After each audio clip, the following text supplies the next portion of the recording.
All right, so I'm going to open up the chat room here. Hello, ladies and gentlemen. Good evening, good afternoon, good morning, wherever you are. This is Doc Skinner with 1028 Productions, Special Reports. And with me today, I have, well, let me read it off because it sounds really cool. Master engineer, multi-patent scientist, 7-time best-selling author, and world-renowned public speaker and mentor. Also my friend, ladies and gentlemen, Brooks Agnew. That's right. We should put Doc Skinner's friend right at the front of all of that because that's worth more than all of that put together. But the most important thing is for those that are out there watching, today is Brooks' birthday. So this is the happy anniversary birthday. of the day that I spit amniotic fluid out of my nose. And it wasn't a scheduled day. It was it almost happened. accelerated schedule. Wow. I think I was supposed to be born in August, but I was born in May, or born in July, but I was born in May instead. You were ready to go. You were just like, let's go. I was, my mother allegedly slipped on a milk tray, the rack. In the old days, way back in the olden days, you had dairymen that would bring by the milk and cottage cheese and all that and change it out in the fridge. And we all know about the milkman. Early one morning, she tripped over the milk rack and ended up going into labor. That's the story. Wow. Well, I'm glad the world's a better place with you in it. That's for sure. At least a few extra months. Right. So, folks, now that you all know that, you'll understand that tonight it's whatever Brooks wants to talk about. So, can't tell you what's going to happen. We'll find out. Okay. So, what's on your mind, Brooks? Well, let's start off talking about, in alphabetical order, we'll start with the Arctic expedition. This is a project that, it kind of goes back to 2005. Well, maybe 2004, because my co-author and I had just published a book called The Arc of Millions of Years. It turned out to be volume 1 of a 4-volume set, but we didn't know that at the time. And we didn't think anybody would buy it because it was nonfiction and it was about ancient cultures and 2012. And we didn't know anybody was interested in that stuff. I said, well, EJ, you buy 5 copies, I'll buy 5 copies. And hey, we're authors. But it was number 38 on Barnes & Noble within about 2 months. Wow. And we made a boatload of money on that book. So, some of the evidence that we came across to put that book together, I kind of scratched my head over because I was the physicist on the book and my co-author was the archaeologist on the book. And I didn't really agree with everything in the archaeology side, and she didn't know, an atom from a raindrop. So she relied on me to fill in the physics, and the blend worked because it read well, people liked it, and it got me an interview on Coast to Coast, which was good. That's always good, yeah. One of the pieces of evidence that we ran across, and we ran across it in multiple cultures, going back about 4,500 years in total. And it had to do with the idea that the Earth, the planet itself, is kind of a quasi-living thing. Now, I know lots of people worship the Earth. There were Druids, there are Native Americans. There's all this, esoteric relationship with the Earth. But we're talking on a scientific level. Somehow the energy of the Earth resonates with the energy of human consciousness. Mm-hmm. And the story goes in especially you go back to the Babylonians, you go back to the Mayans and read through the Popol Vuh, you find that there is this term called a life energy that actually comes out of the earth and animates mankind. That if it wasn't for the earth, man could not exist. And I know it kind of goes, anthropomorphic, that is to say, the earth is the center of the universe.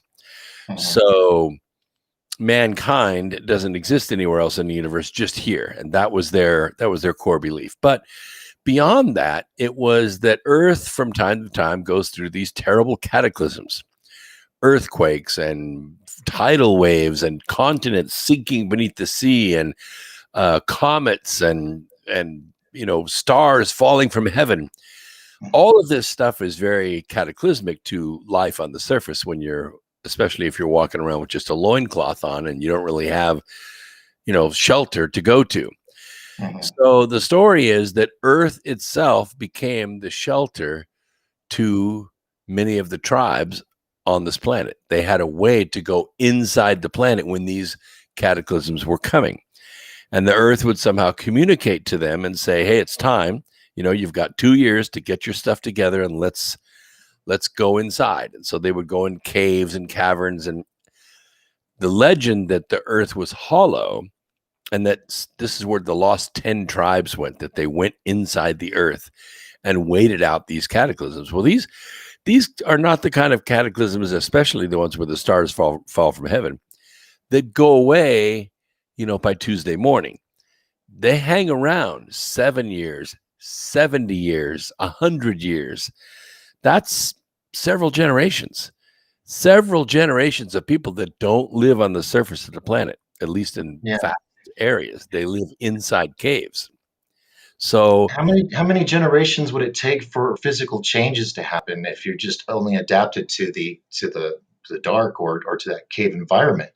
that's a really good question, because the human genome is, although not as has as many gene pairs as, say, a primate, our genes are very unique in the sense that the proteins are complex enough to hold what most people call it junk DNA. It's unexpressed sections of protein that don't have any business being on this planet. And so a lot of people that believe or at least study biochemistry and chemical biology, we'll call it, they realized that the first proteins that made up DNA did not evolve. They were made, they were built. So when you put those two things together, you say to yourself, why would you add in all this extra stuff that's not expressed? Well, to your question, it isn't expressed now because we have these, roughly 12 hours of sunshine on the average and temperatures that you could get by with a decent coat. We only spend, most of the people on the earth, the vast majority of the people on earth only spend about 15% of their time outdoors anyway. The rest of the time we're in some controlled environment. So we're able to survive because we're smart, because we've rebuilt our environment so we can survive. But in doing that, we've put to sleep a lot of that DNA that doesn't have a way to express. It doesn't need to express because the environment doesn't call for it. So we have seen in mice, when we introduce harsher environments for the mice, the parents have a hard time adapting. Some of them die. But the ones who live and breed, their pups are actually able to handle the situation way better than the parents. So it's actually the first generation starts to see the expressions. By the third generation, it's really expressed in the population. And you see a good survival rate because of that ability to change the expression of the gene pairs, the proteins that gene pairs make, in just a couple of generations. And I'll be honest, Doc, if it wasn't for that, we would have been extinct a long time ago. Wow. I mean, you always think that the next generation is, or they at least think they're smarter than the previous generation. And the fact that changes because of all that within a generation or two is mind-numbing. And then you think, well, if they're down there, would you say 6, 7 generations? Is that what you said? Yeah, 6 earlier? to 7 generations before, Earth is tame enough for them to come back out. You don't have sulfuric acid rain, or you don't have floods that are washing away everything you try to plant, or droughts that, turn what was once a lush green area like, say, South Carolina into the Sahara Desert. Wow. I'm sitting here thinking, is there a possibility that some of these beings that have been down there and have transformed, or could they be people that we hear stories about saying, I saw ant people, or I saw these creatures come out? Could it be them? And they're human, but they've transformed to adapt to that environment. Maybe The, bigger eyes. the supposition that they could physically diverge that far, that they wouldn't be not only not recognizable, but they wouldn't be accepted into our communities anymore, is not that outlandish. To Mhm. to say that they would mentally change because their day is a whole lot different than our day, and thus their kids and their grandkids' days. And we modern people, and I really don't care what country you live in, we don't spend most of our day trying to get something to eat. For True. most modern societies, getting something to eat is as simple as going to the fridge. We Mhm. don't have to plant stuff. We don't have to prepare the ground. We don't have to pray over weather.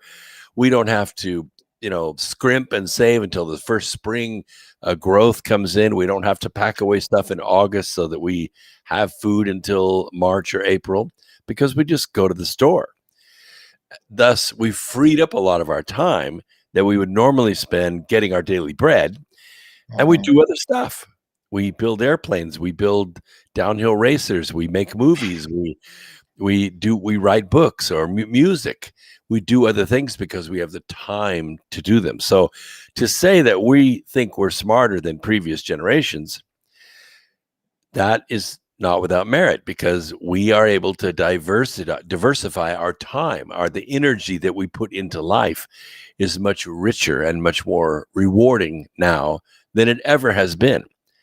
And to be honest, I don't know anybody in the free world that has really a right to complain. Go Mhm. back 2 or 3 generations and see how they lived, and you'd be grateful to have what you have. Right. Right. um, it's your birthday. I want to go where you want to go because we detoured over Well, to we started underground talking people. about the expedition, so we come across all this Oh yes, evidence, yeah. and I was not a believer. I'm a scientist. I gotta have, give me a bone, give me a molecule, a photograph, some physical evidence. There was nothing but a book or two that said that Earth was hollow. So I kind of laughed a little bit, didn't really ridicule it, because you can't ridicule a a personal observation, because that's a fact. It's just not validatable. So I put the book on the shelf and forgot about it. But as time went on, I realized that other agencies, NASA, NOAA, EUMETSAT, uh, these private science organizations like Carnegie Science, university organizations like Washington University, they started doing experiments, and they were doing the experiments to prove or disprove the hypothesis that Earth is a molten ball floating through space, and we float around on the surface of it like on tectonic plates, like cornflakes in a bowl of milk. That's what my textbook says, pretty much, and yours. But here with these universities and government agencies spending no small amount of change, let me tell you, to find out the answer. So I said, wait a minute, if they're looking, maybe it's not exactly settled. And then I Mhm. started looking into the actual experiments that they were running. And it was a holy crap moment for me. They didn't know what was causing the auroras over we have the Borealis and the Australis. Mhm. One is in the Yeah, north and one is the south. They didn't know what caused those. They didn't know why we have auroras over both poles at the same time. They actually launched a space program called the Themis probe. It was that basically a sounds familiar. one or two shot deal. They launched 5 satellites out into space at stepped orbits. Of course, they're going around Earth at different speeds, so it takes a while for them to line up. When they line up, they turn the program on, and all they're measuring is energy, just any kind of energy that comes into that receiver. And what they were looking for was either energy from the solar system or the galaxy that comes, whooshing through our solar system, strikes the Earth, and lights up the ionosphere, or for some kind of energy jet that comes out of the north and south poles of the Earth and strikes the ionosphere and lights it up that way. Because I've since, never heard that. well, Whoa. yeah, see, they had Keep going. I'm just, they had a wow. project which was called HARP, the High Frequency Active Yes. Auroral Research Program. Mhm. It only had a couple locations, and one was very low frequency. It was up in Russia, but the other one was fairly high frequency. It was in a 2-meter range, and they jacked up the power to about 1,000,000,000 watts. Now, my experiments were at 50 watts, and I could see maybe 3,000 feet into the ground, and after that, it scattered. But this technology was designed to see miles into the planet, looking for oil and gas. So But HARP was used for into the ground, not just into the sky? well, that was the original purpose. But in order to get there from a ground-based unit, you have to reflect off the ionosphere to get to the area that you're trying to scan. And Ah, in okay. order to do that, you have to heat up the atmosphere and form it into a parabolic surface so you can bounce your beam off of it to where you want to do your scanning. And it was the heating of the atmosphere that became the scary thing. That's why it's called the auroral research program, because every time they turned it on, it lit up the ionosphere. The ionosphere was trying to dump the energy, and the only way it could do that was through fluorescence. It would give off light. And so they would create an aurora every time they fired this up. So they said, well, if we can do it, maybe the Earth is doing it. Maybe the Earth is shooting immense amounts of Yeah. energy up into the ionosphere, and that's what's lighting it up. So that's what the Themis probe was designed to prove or disprove. They only got one measurement out of all the time that satellite has been up there. They only got one decent measurement. And the article says there was a cosmic bullet that exploded from another dimension between the third and fourth satellites. Of course, it went out like an explosion, and it went past satellites 3 and 4 and out into space, and then past satellites 3, 2, and 1. And when it struck the planet, there was the aurora. And they said, oh, that's it. The aurora is caused by cosmic bullets. And that was the end of the experiment. It was also, I wrote him a paper, and I said, look, one measurement is not a theory Yeah. made. So, we need to duplicate this. Of course, they never did. But the idea that they spent the money, and it was on an expedited program, which means it cost even more money Mhm. to make this measurement in the first place, caused me to get that book back off the shelf and say, maybe there's a little more to this hollow earth thing than meets the eye. And then I discovered things in oceanography. In 2008, we had a very weird Arctic winter. It had a very lateral wind. That is, normally you have a prevailing westerly wind, but this was a westerly gale.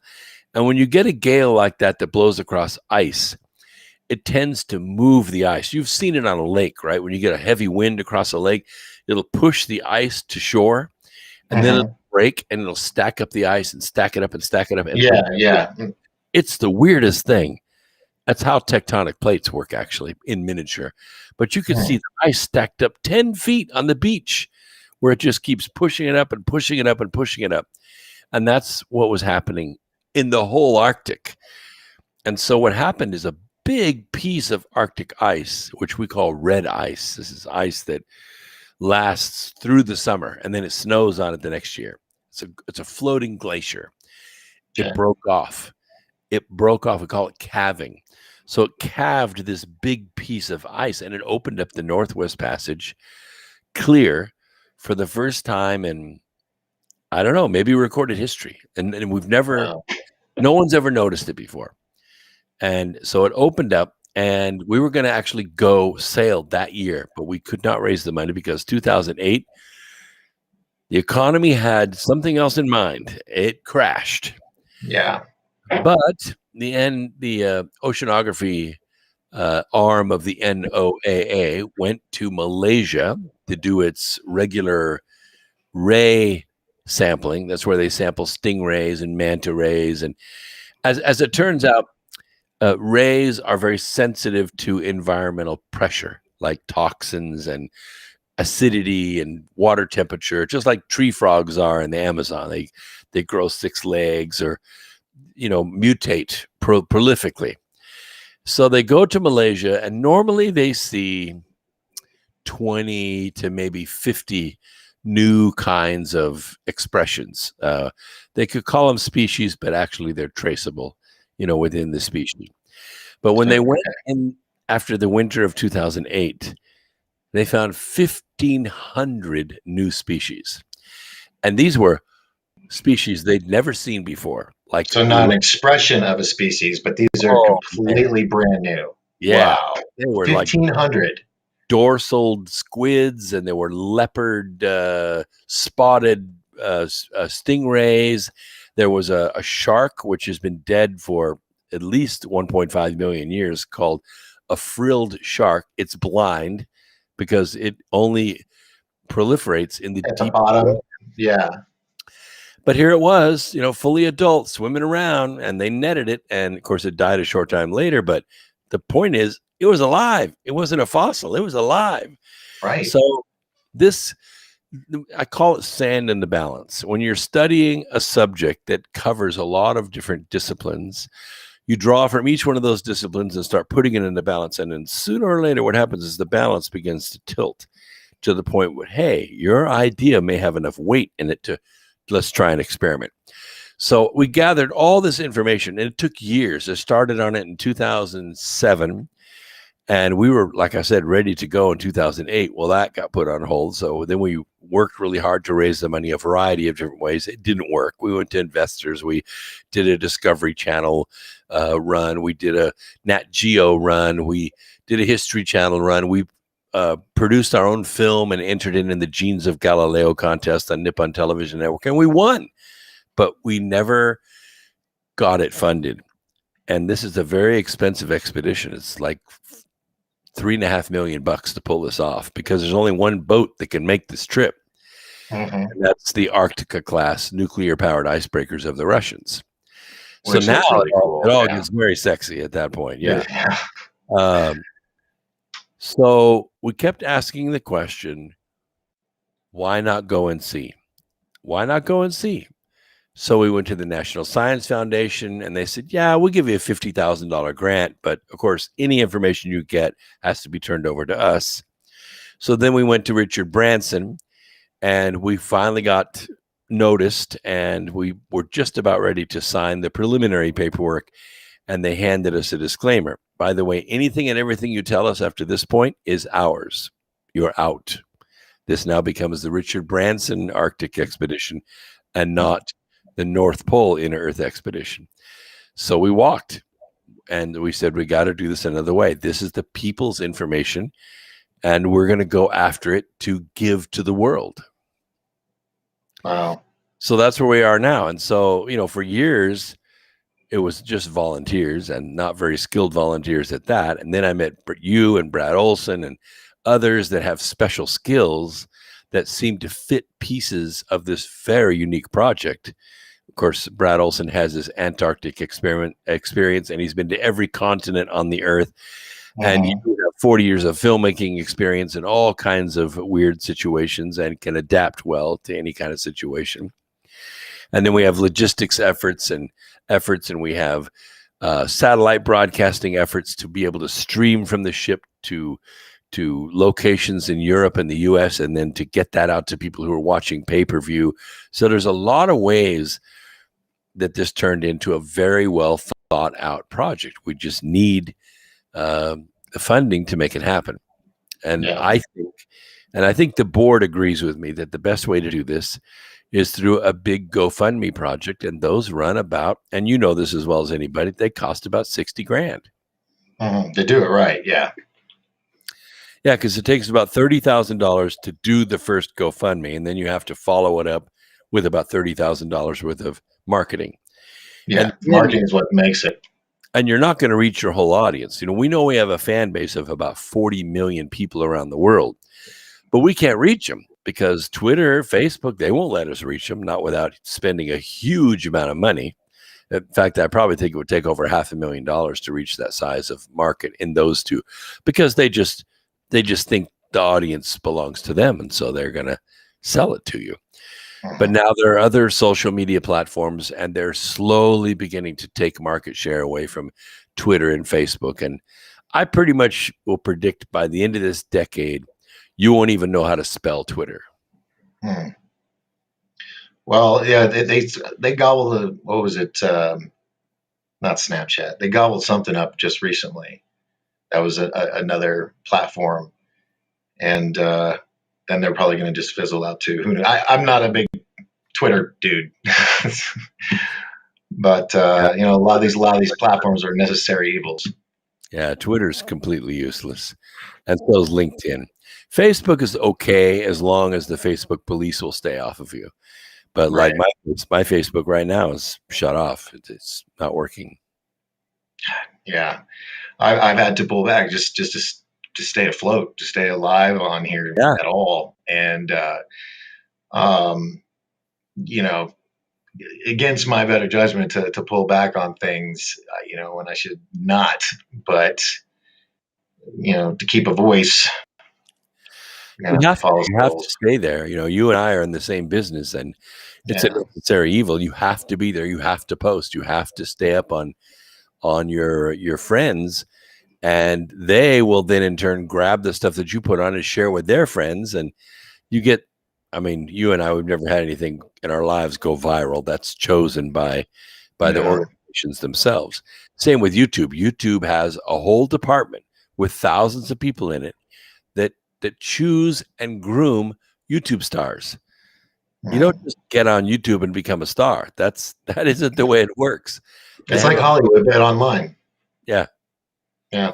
yeah, they have a company inside the company that determines who's going to be the YouTube star. Content be damned. Yeah.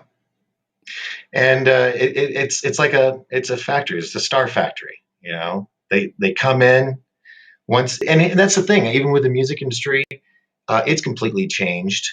I have a friend of mine, Jim Robinson. He started off the record. No, sorry, not off the record. Promo only CDs back in the '90s, and saved the music industry billions by telling them, "Hey, instead of you spending millions on a single and doing, you know, mall shopping tours and whatnot, give us your MP3. We'll put it on the CD and we'll send it out to licensed DJs and nightclubs and cruise ships." And boom, they're huge.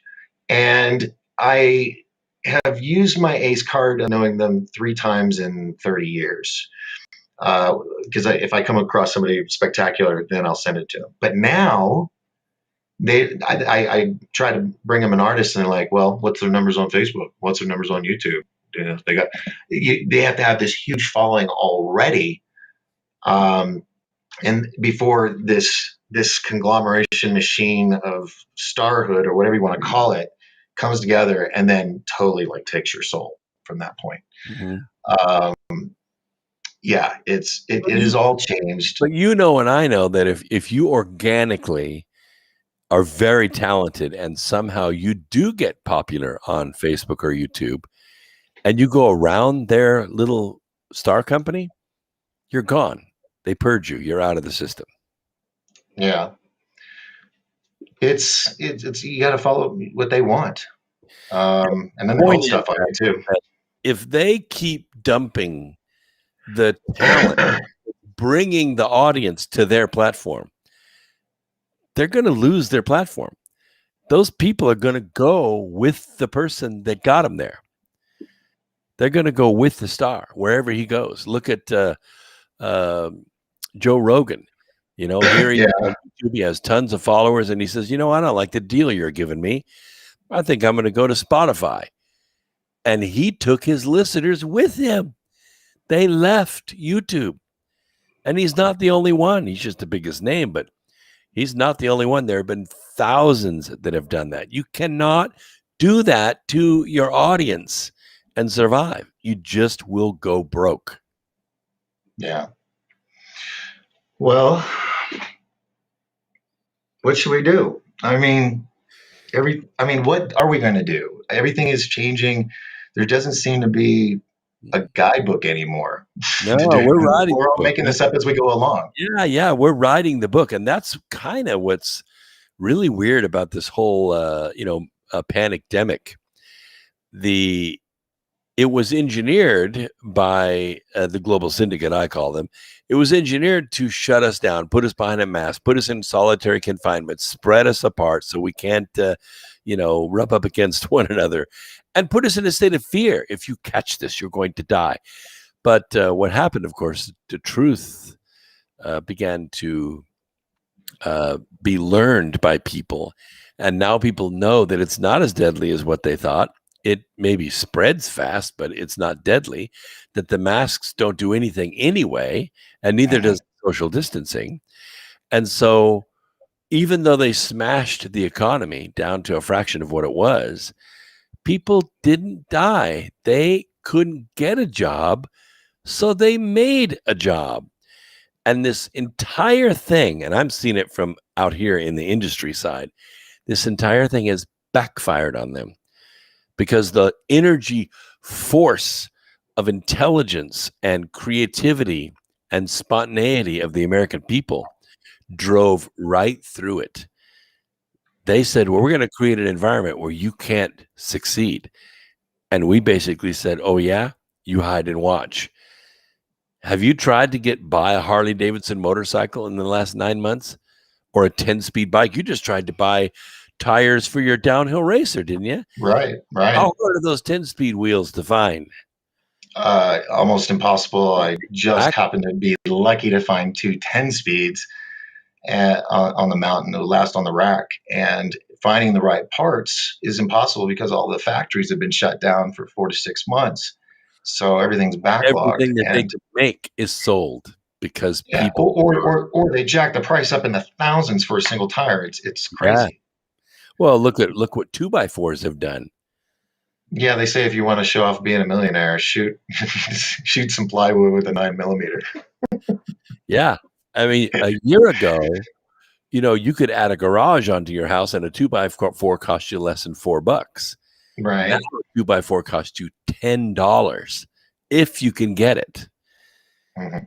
$7.77 sheet of OSB now costs you $30. Yeah. Yeah. And I've been looking because I've been doing a lot of building and I just got my new home, so it's like I'm doing this building and improving on the house, and it's expensive.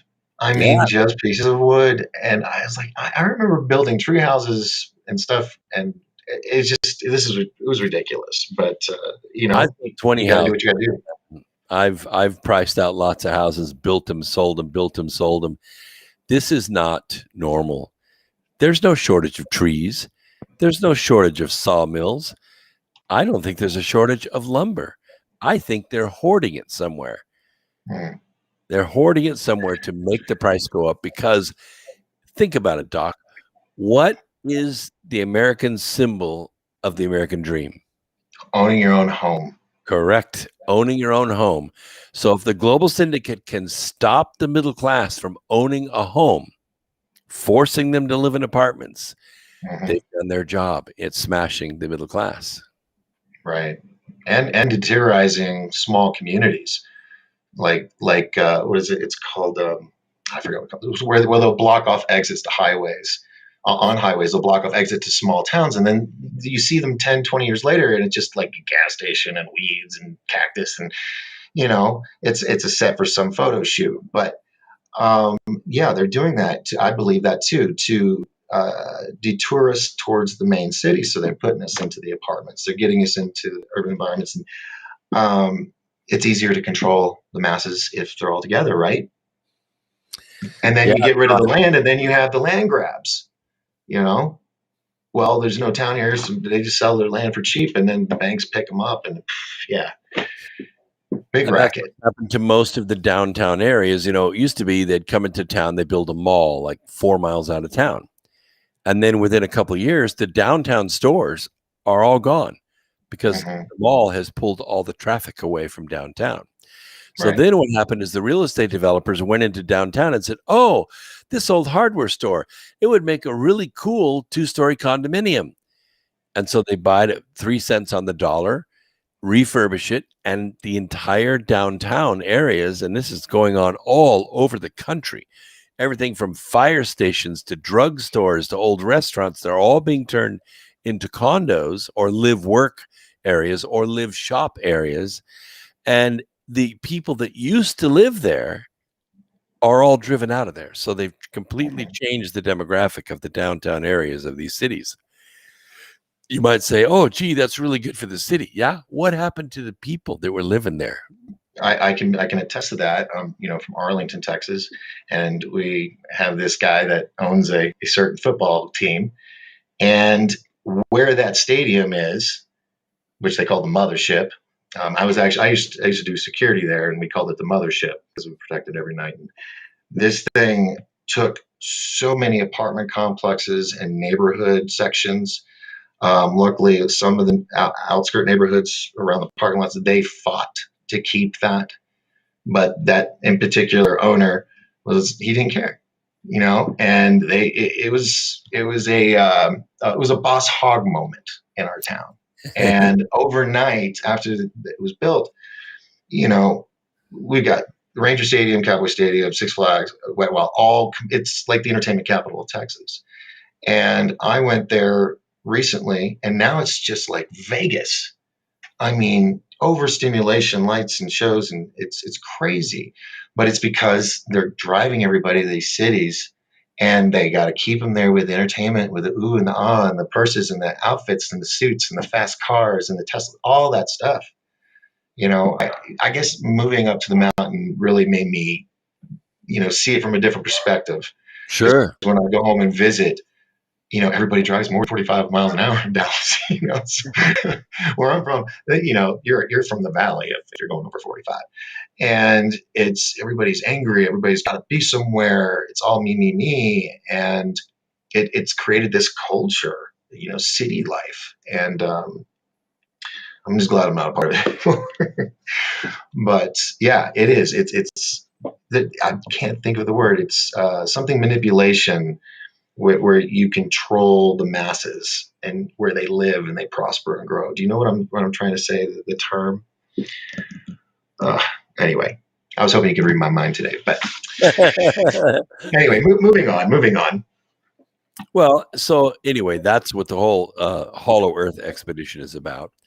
And it is crazy. It is quite legitimate that we're taking 100 scientists from several universities and their PhD candidate staff to go look at stuff like water chemistry, sea floor sediment samples, air samples, magnetism. We're going to try to see if we can find the nesting place for the Ross gull. That's never been discovered. These are huge discoveries, huge discoveries. I mean, there'll be several PhDs and maybe even a Nobel Prize issued from this expedition. So this is pure science. This isn't woo-woo. We're not, but there is a woo-woo aspect to it. And that is, what if these ancient civilizations have become quite advanced, living on the sea floor at 14,000 feet below the surface, or living inside the crust, either part way or all the way. What if they are the source of the UFOs that we see all the time? What if we're the only consciousness signature within 500 miles in every direction, and they decide to come up to see us? Well, if they do, we're going to get that on film, and people are going to see it live all over the world. That's going to be a big game changer for a lot of people.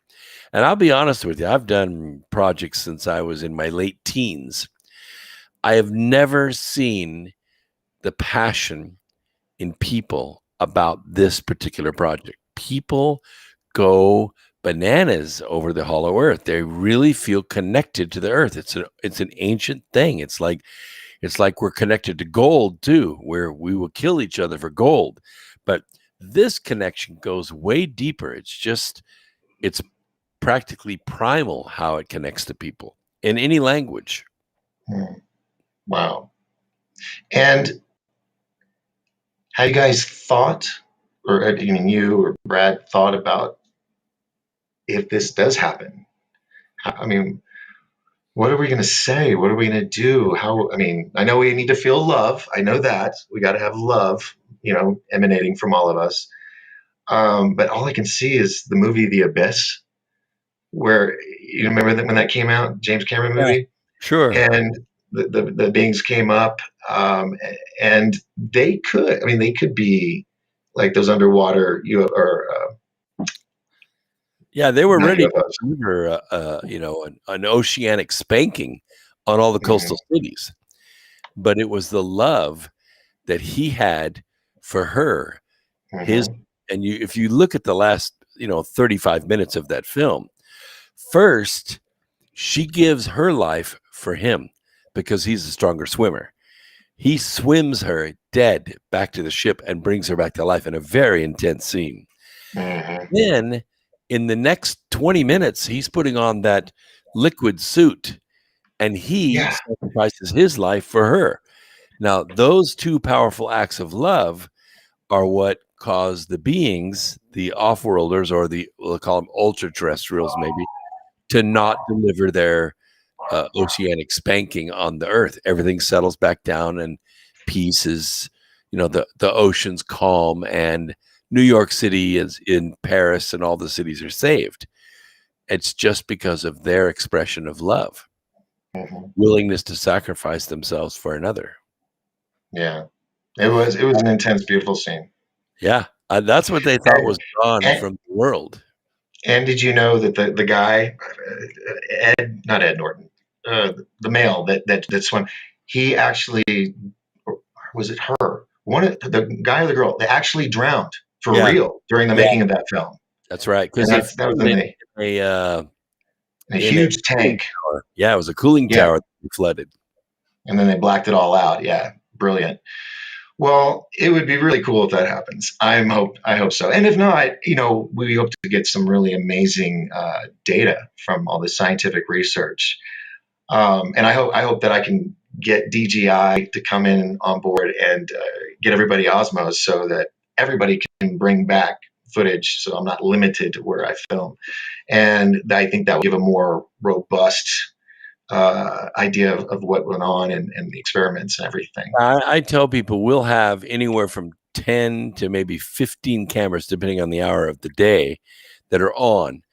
And Hmm. we'll have a director that will stream 4 of those at any given time. He'll pick the 4 where something he deems as exciting is going on, and he'll put it in the stream. So if it's 3 o'clock in the morning in Amsterdam and you can't sleep, you can go to the computer and turn on the live stream from the ship and you can see what's going on and you can see 4 screens. That's what it's going to see. It's way more interesting than watching the giraffe have her calf. Yeah. It's way more interesting than that. And it's gonna be kind of fun because to the people's perspective from the camera angle, everything's gonna seem fine, but they're gonna see people bouncing around because of the waves. We're talking And 100-foot seas.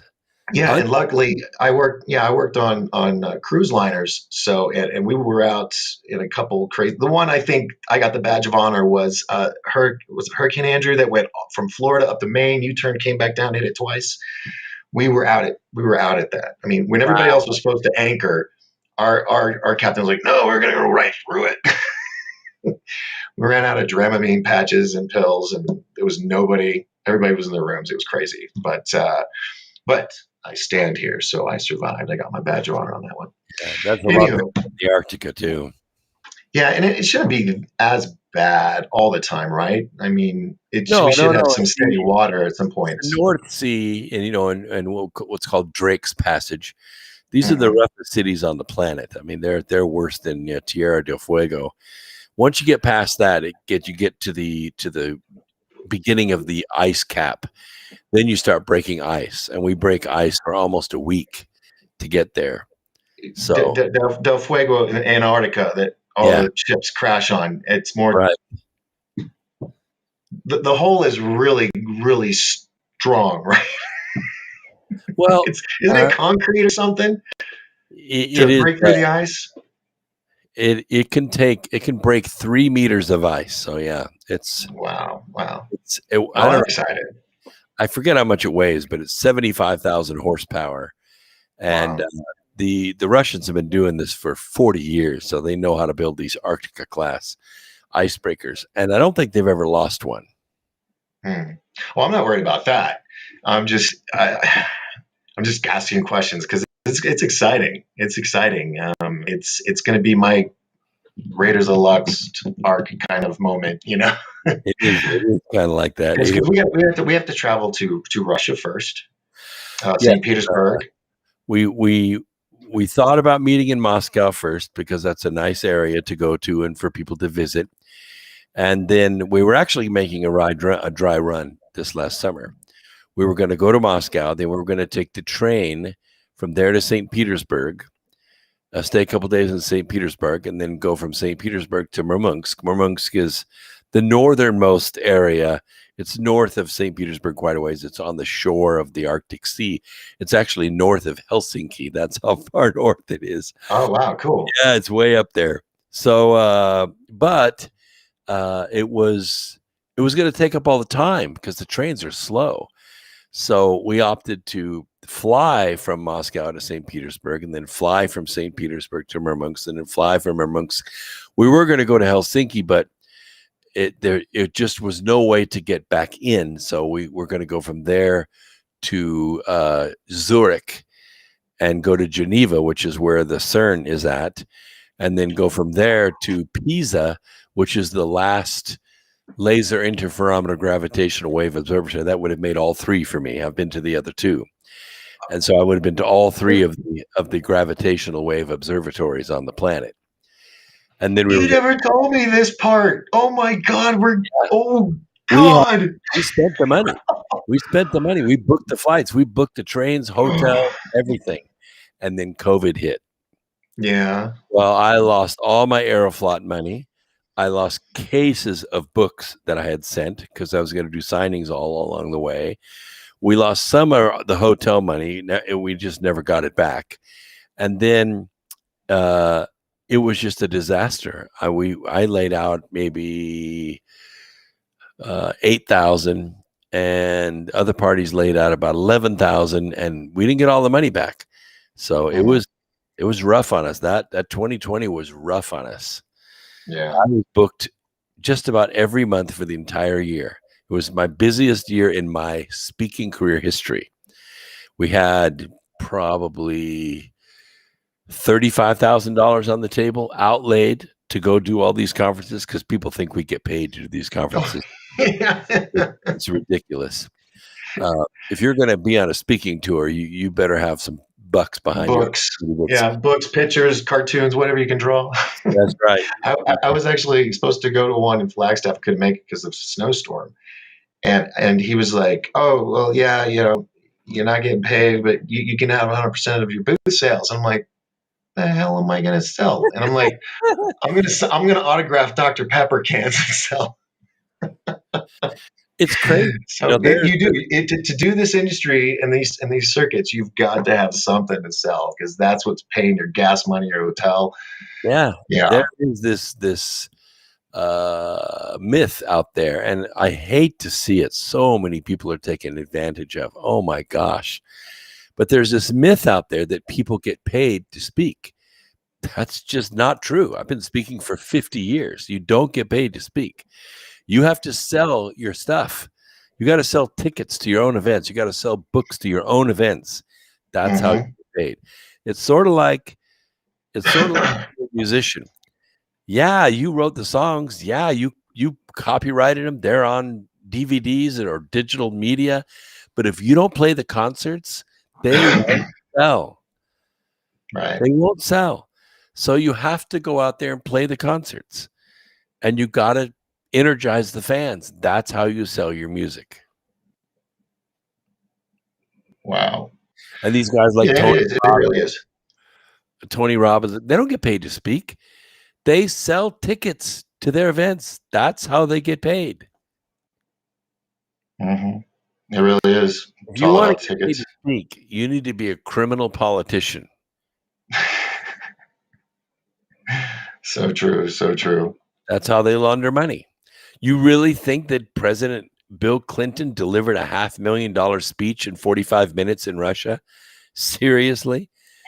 No speech is worth a $500,000 bucks. You have Right. to be a criminal politician to get paid to speak. That's called money laundering. That's how they do it. Yeah. That's what they do. And they're really, really good at it. Or really bad at it. We just Well, we yeah. look the other way. We look the other way, when we see it. So anyway, so those of you out there that are listening right now that think that because we're public personalities and we've been around a long time and have a following that we make money, that people will just lay down and write checks for us to come speak. That is not true. That's not true. We struggle every single event. We never turn down an interview, and you never turn down a conference. If you can afford to go, you go. Because you Mhm. never know if that's the conference where some movie producer is there and likes the Birth trilogy and they sign you. You just don't know. So you have to go. Mhm. That one person, you never know. Wow. Well, what else would you like to talk about tonight? I mean, it's your birthday, it's your day. Well, I don't want to talk about negative stuff because, and that's kind of hard to do because there's a lot of negative news going on out there.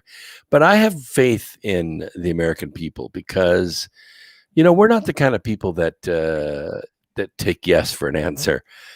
We don't like being told what to do, and we damn sure don't like being told what not to do. We're obstinate when it comes to that.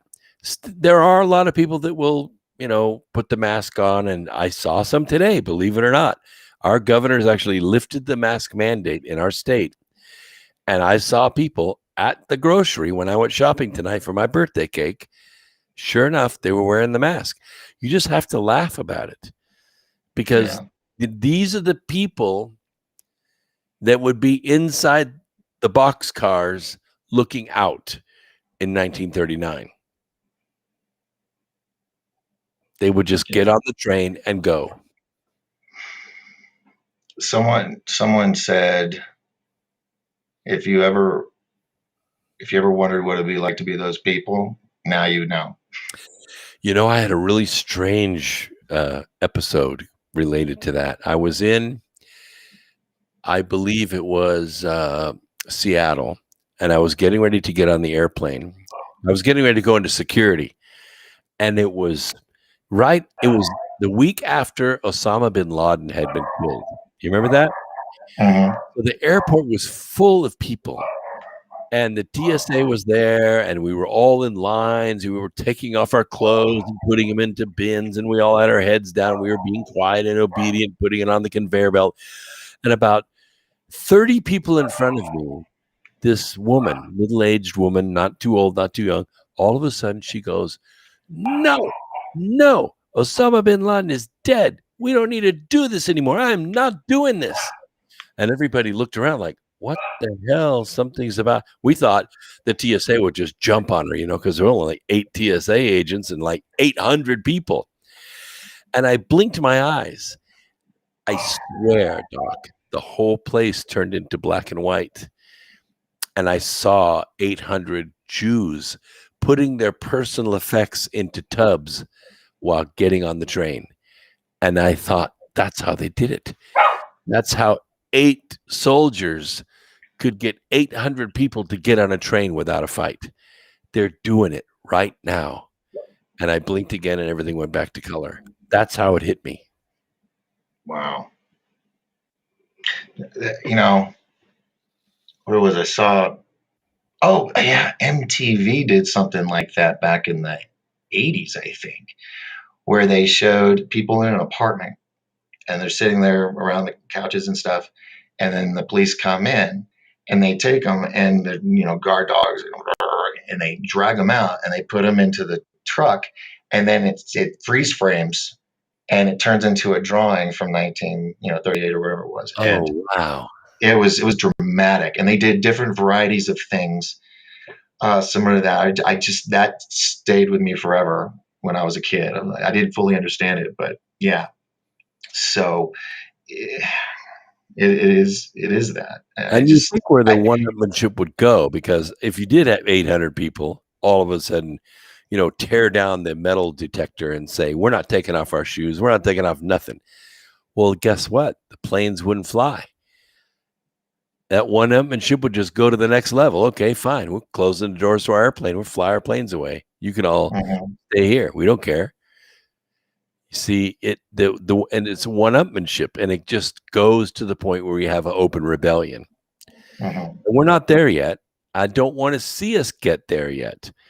But that's, the choices are getting fewer and fewer every day. You could take off the mask. In this country, we have laws and we have rights, and no one can force you to wear a mask unless it's, of course, your boss who says, if mhm. you're in this building, you're going to be wearing a mask or you're not going to work here. Okay, that's a choice I can make. Where's my mask? So, but when it's out in public or in a store, or I got my hair cut last weekend, I went to Great Clips. Yes, I'll plug them. I walked in with no mask. Every person in there was wearing a mask, in the chair or cutting hair. They were all wearing masks. But the governor had lifted the mandate, so I said, "Well, I'll try it." So I sat in the chair, didn't put my mask on. She didn't ask me to put a mask on. She cut my hair, and I smiled, and I couldn't tell if she was smiling, but I think she was.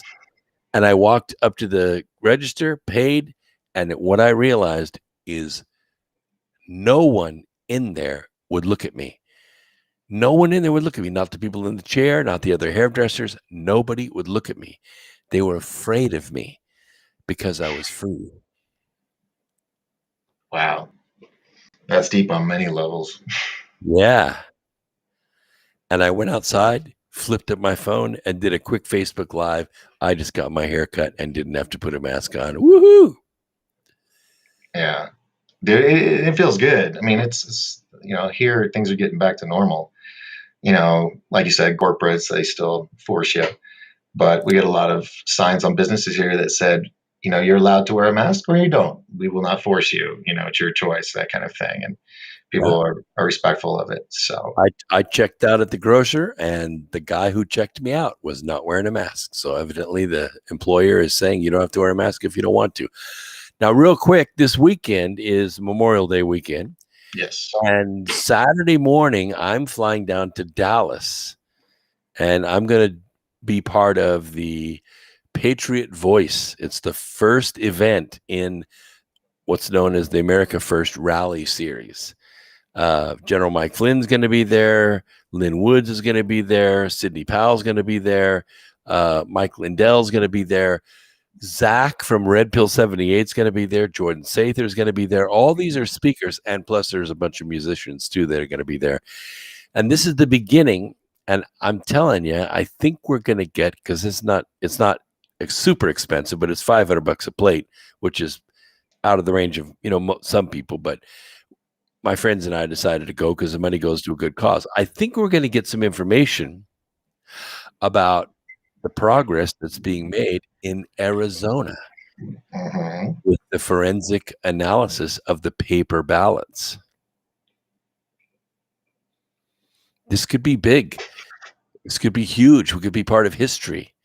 Right. We've been on a virtual tour for the last 7 months, and it's about to be over. Wow. Well, and how did these virtual events, how they work for you and the speakers out there that have been doing it? Well, it's necessity is the mother of strange bedfellows. Hmm. Uh, of course, I was all booked up, and I had this great presentation that is on PowerPoint. And I said, "Well, I'm not going to just let it sit here. By God, I'm going to try and do a webinar." So here I was in, April, trying to do a webinar. I'd never done one before, and by the second month, I had 15 people in the class. So I gave my live presentation like I did, I think, last year at DisclosureCon, only a little bit more features to it. Hmm. And they liked it. And I didn't have to leave the house. I mean, I actually didn't even have to put shoes on, which was kind of cool. However, a class of 15 is not like a class of 280 at DisclosureCon. Right. because you get kind of a contagion when you're in a room that big, or a room with 1,200 like at Contact in the Desert. You get the people's energy in that room feeds you, and you then begin to reflect it back to them, and it becomes something magical. I just talked about this 2 weeks ago on my show. We were talking about music and how the power of it when you're on stage and you're putting out your heart and soul through this little device that amplifies that out to a crowd of hundreds, thousands, whatever, and then they in turn just throw it back at you, and it's just continual. It's just continue all Yeah, night long, and then even after people leave a show like that, you can be standing in a big empty room. You can still feel and slightly hear the people because the yeah, energy is real. Yeah. yeah. It's very real. It's very palpable, and it's what humans do. It's we resonate with one another. We share energy one with another. We're meant to be social animals. And when we're in large crowds, we can either be very inspiring or we can be very dangerous. It depends on what is being fed to the crowd. Now, sometimes the crowd won't bite. You get somebody that's up there and say, "Hey, let's go tear the place down," and the crowd goes, "No, I don't think so. We're not. Let's not do that. Let's go to the movies, baby." And so then the crowd begins to disperse. But if they're into it, like, there are professionals out there, BLM and Antifa and others, they're trained to do this. They know how to do it. They know how to get people involved and how to remove Rally people. the troops. Yeah. Well, yeah, but they remove people's personal responsibility and make them part of a group it's Mhm. called in the OFA, which is Organizing for Action, which was founded by Obama in 2013. Their training says, look, you become what's called the black bloc. So there's no individuals in this block. You cover your face, you all dress in black, you have the same movements, you have a backpack on, you have a hat on, you have a face mask, you have a pole or a flag or a club or something, and you all move like a school of fish. And then none Mhm. of you are responsible for what happens. You're Mhm. never going to get caught, nothing, and you can just go have fun, go tear the Yeah. place down. Then you have the organizers, and this is where you saw it during this. I think it was 2019, when there were events like in Tulsa, Oklahoma, and other places where you saw violence try to get started. Inside the crowd, there were agents who were also counter operatives who were looking for the organizers. They're looking for the people who are giving orders, who are handing out money, who are holding the megaphone. And these people will travel. They'll travel from New York to Minneapolis to Detroit, to Tulsa, to L.A. It's the same people. They move them around because they're expert Mhm. getting these crowds directed. Go Yeah. hit that guy. Go break that window. Go turn that car over. And they started arresting the organizers. And Yeah. in Sorry, dogs are barking. some of them, they tracked them by their phones. And they tracked him from city to city to city to city. And when they found him, they put him in a minivan and arrested him. And you saw that a lot. I mean, Pelosi and her group called them stormtroopers because they were arresting people without a warrant. No, no, no, no. They've been following these people for months.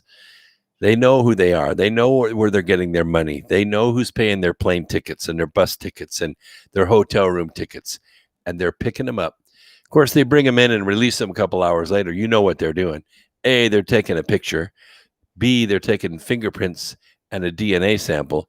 And C, they're saying, if we ever see you again, it's 10 years.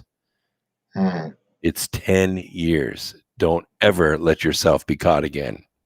Wow. Wow. Well, yeah, agree.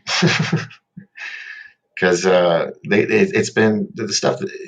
What upsets me, and I'm really trying to stay out of politics lately, but this whole thing where this one event is bad, but all the other events during COVID and all that's okay. Let's burn down the city and everything, but ruffle a few feathers of some Congress people. Oh my God, it's anarchy. And that's where the politics get, rubs everybody one way or the other. But when I'm talking about government here, I'm talking about the republic versus democracy. If we break down and turn into a democracy, we're finished. Once the mob takes over rulership of any country, it's doomed. And that's why a republic is so beautiful, because it protects the individual. If the mob says, we like Doc Skinner's puppies, and they vote 51%, the puppies belong to us, they could just come and take them. Mm, That's a democracy. But in a republic, you're protected. You have ownership, you have title, and that the law protects you. And that's what makes the republic beautiful. And that's why it's so difficult to hold on to. yeah. Well, we got to keep hold on to it. Wow. So, uh, it's your birthday. I don't want to keep you too long because I know it's late where you're at. We got a couple hours difference here. I'm on 9:20, Pacific. tomorrow's a work day. Yeah, so we're gonna call it because I want you to get some rest or sit back, watch a movie, whatever. It's your birthday, do what you want. I don't want to hijack you all I night. am doing what I want. I'm talking to my friend. Oh, I appreciate you. I do. Thank you so much. And I can't wait to get you up here in October again for Disclosure Con. It's going to be fun. It's going to be, yeah, we got a huge lineup. We got Paula, Jim, yourself, Laura Eisenhower has jumped on the bandwagon this year. Wow. I think she's going to get a hippie bus or something and drive it out here. So that'll be fun to see. And Very cool. yeah, and all goes well, we'll have the Disclosure Con vehicle at the event. Fingers crossed. Which is You the get that crowd together. You get me and Laura, and oh yeah, you need to we have got Mike Barra. late night karaoke. Oh yes, Yeah, yeah. because I think we could do that. I think these we could do all that. are talented singers too, and it's a rip. It's fun. You know what? I think we might do that. Yeah, the first night because the second night I have Michael Sedona, and he's going to have his three-man band, and the drummer's an alien or something. It's him Oh and this wow, big projection wall, and yeah, so he'll be playing on Sunday night at the VIP party. So yeah, it's going to be a lot of fun. It's going to be a lot of fun. very cool. And then we got Travis Walton is going to be there, Mike Barra, Rex Bear, Christopher LaPrath, Doesn't John get any DeSuze. better than that. It Oh doesn't yeah, get any better it's than going that. to be a lot Mike of Bear is fun. a fantastic speaker. He has so much information, just blows you away. And Rex Bear, well, you just plug him in, and he powers the whole place. Right. Yeah. And then we got the X-Man John D'Souza. He'll be coming in. The Cousins brothers from Third Phase of Moon, and will be presenting their film Countdown to Disclosure. Nice. So yeah, that'll be really. It's going to be a really full weekend. So you can check all the information you need at disclosurecon.com. And I have to give a little shout out to the Hungry Buffalo in Lakeside for becoming a sponsor of the Disclosure Con Derby Down the Deuce car. So, and also a sponsor of Disclosure Con. So a little shout out to Scott Waddle and his staff. So,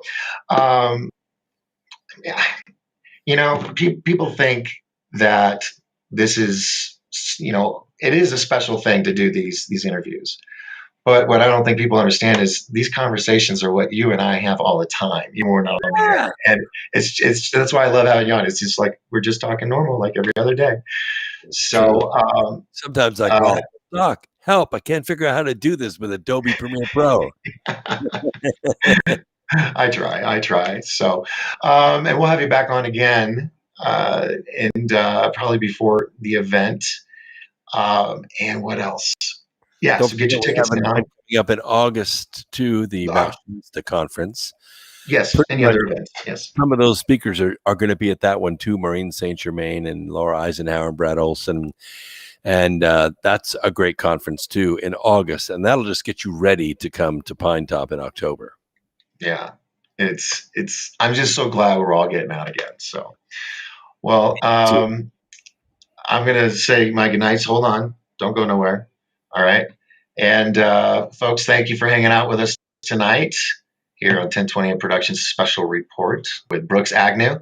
And I will see you guys next Thursday, same time, same bat channel, Lord willing. So remember, as long as we all lift each other up, we can all rise together. Good night, everybody. I'm Doc Skinner. That's Brooks Agnew over there. And we'll talk to you all later.